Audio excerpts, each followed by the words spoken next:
Hey guys, welcome back to Sip and Dip with Chelsea, and I am feeling a little bit better now. As you can hear in my voice, I am starting to feel a little normal again. So thank you guys so much for being here. You guys requested for me to do some color blocking on my short nails. So that's what we're going to be doing during today's video. All of the colors and products that I'll be using are from Dipwell. I really loved these three together. They gave me kind of pink candy cane vibes. So we're going to use all three colors. I have GL27, which is a really pretty sparkly silver glitter, and then MK01, which is a milky white.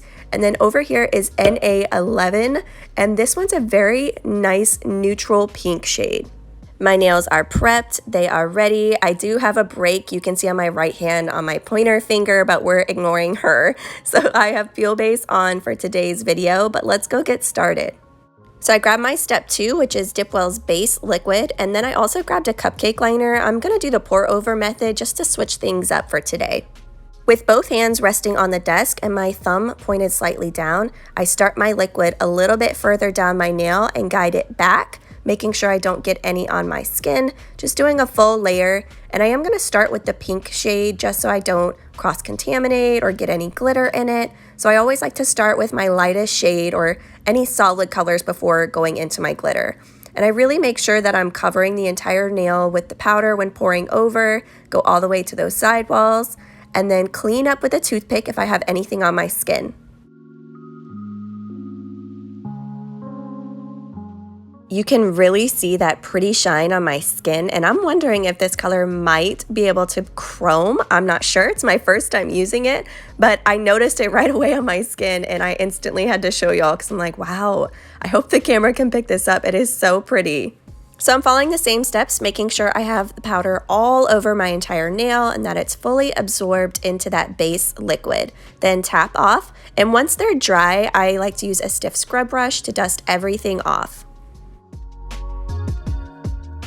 So I follow those same steps for the second layer, just doing a full layer of the base liquid and then pour the powder over. So if you're here just for that color block nail, I am going to leave timestamps down in the description box so you can just click right ahead, skip past all of this and go straight to that color blocking nail.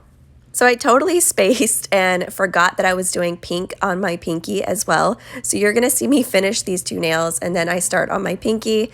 Sometimes when I'm filming, I change my mind right in the middle of the manicure. Sometimes I go in and I have a plan, and then other times I change it like right beforehand, and that was one of these times. I thought I was going to do just 2 colors and I changed my mind to do 3, and it turned out kind of like Christmas pink candy cane. Now I'm starting on my poor forgotten pinky and doing the pink, same steps, 2 layers of the pink, pouring it over and then dusting it off when it's dry. I'm really loving this shade. It's a very muted, soft pink, which I think fits perfectly for fall and for the Christmas time. I think it'd be great also for if you're working and you need very neutral, muted shades. It's very complimenting. And as you can see, I'm literally blending in with my towel on my desk. And it's so funny because I do that with a lot of things and I don't realize I'm doing it, where I pick colors that obviously I must love because I picked this dip powder months before I even got this towel. So, and I did the same thing not that long ago with my water bottle. I tend to stay in the same color shade family and I don't realize I'm doing it until I see everything matches. Now I'm actually done with the pink, no more forgotten nails, and we can start on the color blocking. So the first corner I'm going to be dipping my nail into is going to be this pink, and then I'm going to dip my nail a little bit further into the white, and for that last edge part I'll be pouring over the glitter. So I do think it's important to plan ahead on how you do the order of the colors. So if I was to do this white shade first, then when I go to dip my nail in a little bit further into the pink, it could possibly stain the white because it's a lighter shade. So I've got my base liquid. I'm going to do a full layer, and when you're doing designs with dip powder, I do suggest using a slower drying liquid, which is why I have Dipwell liquids for this. So with my corner of my nail, I'm just going slowly into the powder, watching that line, and then I'm gonna let it sit there and absorb, because you really wanna make sure it absorbs into that base liquid before pulling your nail out. Then gently, very gently tap the powder off so it doesn't move any higher into that wet base liquid.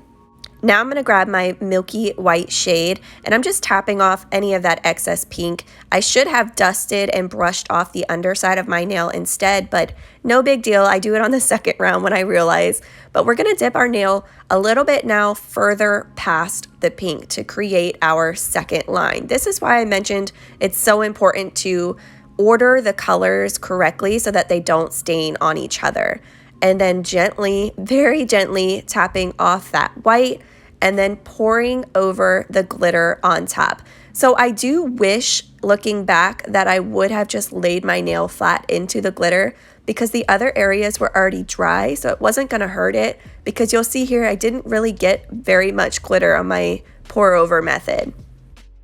Once it's dry, then I dust everything off. So I just repeat those same steps, doing a full layer of the base liquid, dipping the corner of my nail into the pink, then the white, and then the glitter. So I use my first layer as my guide. So I'm just gonna follow where that first line stops at the pink, let that absorb into the powder for a little bit, making sure it's not wet when I pull my nail out, and gently tapping it off.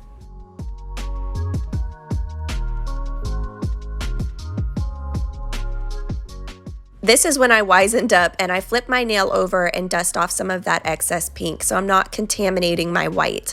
Now I'm gonna follow that same step and go past the pink and stop at the line where I have my white. Let that absorb into the base liquid for a second, gently tap off, and then pour the glitter over top. Again, I would have just laid it into the glitter had I known, hindsight of course, but you live and you learn. That's the beauty of DIY nails. And you will see here, I do fix my mistake and I end up laying it in.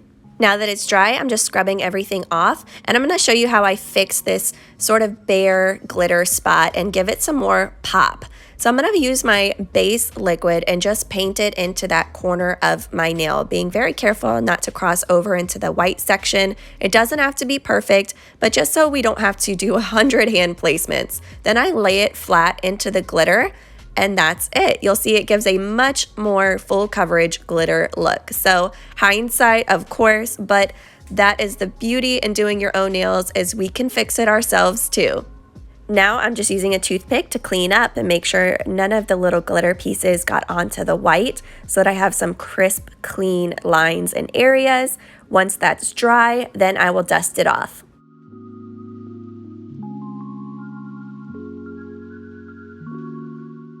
Last but certainly not least is the party nail, the nail that's having all the fun on this hand. And I learned from my mistake on that color block nail that if I want a full coverage look with this glitter, I need to lay my nail flat into it. So I'm just resting my nail flat on top of the glitter for just a sec so it can absorb into the base. And as you can see, I finally got that beautiful, all the sparkle look that I am looking for. I'm just gently tapping down all of the little glitter pieces, but I really love this formula of powder when you're doing designs or if you're a beginner, because you still get that gorgeous chunky glitter effect without it being too hard to use, because there's not a ton of big chunky pieces in it. So if you're afraid of chunky glitters, I totally highly suggest trying out one of the Dipwell glitters, because they still have all of the sparkle, but they're not hard to use. They're great for when you're doing glitter French or ombre or color blocking. I can't say enough great things about their types of glitter. I feel like this would be so fun for a New Year's Eve mani, like all glitter, a whole glitter mani with just this color. It is so sparkly. Really, this video does not do it justice. The glitter, the sparkle, it's just so gorgeous. So I've got my base and finish. This is Dipwell's Clear. I always start with my solid shades first so I don't contaminate them with any of the glitter. And we're gonna just encapsulate everything so we protect it when we file, shape, and buff. I do want to mention that the reason I did not use tape for this color block design is because I was using peel base. So sometimes when you put tape on top of peel base, it can actually peel up the peel base, which defeats the purpose. Then I would actually have to soak off the mani, which I don't want to do. So that's why I didn't use tape for this freehand design. But you could totally do this design with just 2 colors or just, 3, 4, however you want to do it. It's really fun and easy to do as long as you move slowly and just follow those lines that you have in place. So with the color block nail, I'm really making sure that I get this base liquid into all of the corners and all of the layers because it is an uneven surface when you're doing that many colors and that many methods to one nail with pour over and dipping in. So that's why I really want to make sure I get the base liquid all into every layer and then let it absorb into the powder. So a commonly asked question that I get is about having bubbles in your clear dip powder. So you'll see right here, once I dip into the clear, I let it sit there for a minute to really absorb into the base liquid. That's very important to prevent those bubbles. And then when it's dry, to scrub it off. Use a stiff scrub brush, a toothbrush, really scrub off any excess powder because that can also be an issue why you're having those bubbles in that clear dip powder. Now it's time to activate. So I've got my step 3 activator. I'm going to apply a very generous layer of this to all of the nails and then let that dry for 2 minutes.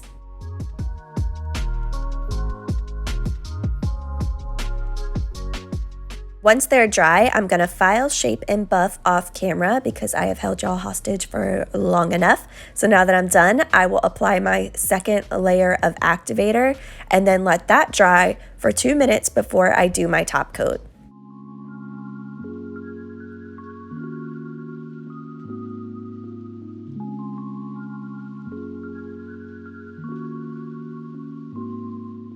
So now with my step 4, which is top coat, I do just 2 to 3 quick strokes on the nail for my first layer. And then my second layer is going to be more precise, which I'm going to talk a lot more about that in my liquids video about how I keep my brushes from hardening or my liquids from cross-contaminating. But I have found doing just a few quick strokes for that first layer and then being more precise on the second, it does really help with having your brushes not harden. So like I mentioned, this second layer is going to be more detailed. I'm making sure I get my brush all the way over to those sidewalls without touching my skin and capping off my free edge. So that's another commonly asked question that I receive is about chipping or issues with the corners of your nails. So when you cap off the free edge, you're really making sure and ensuring that you have that strength on the corners of your nail where you're most prone for chipping or breaking. So for that second top coat layer, be sure to get that top coat all the way over to the free edge of your nail to protect them and really help with the longevity of your manicures. Now I'm just going to let this dry for a couple minutes and then finish off with cuticle oil. So I've got my cuticle drops here, and just like the name suggests, it is like a dropper bottle. So you just push this button down in the back side of the bottle, and then I'm going to rub all of that excess oil in on the rest of my nails.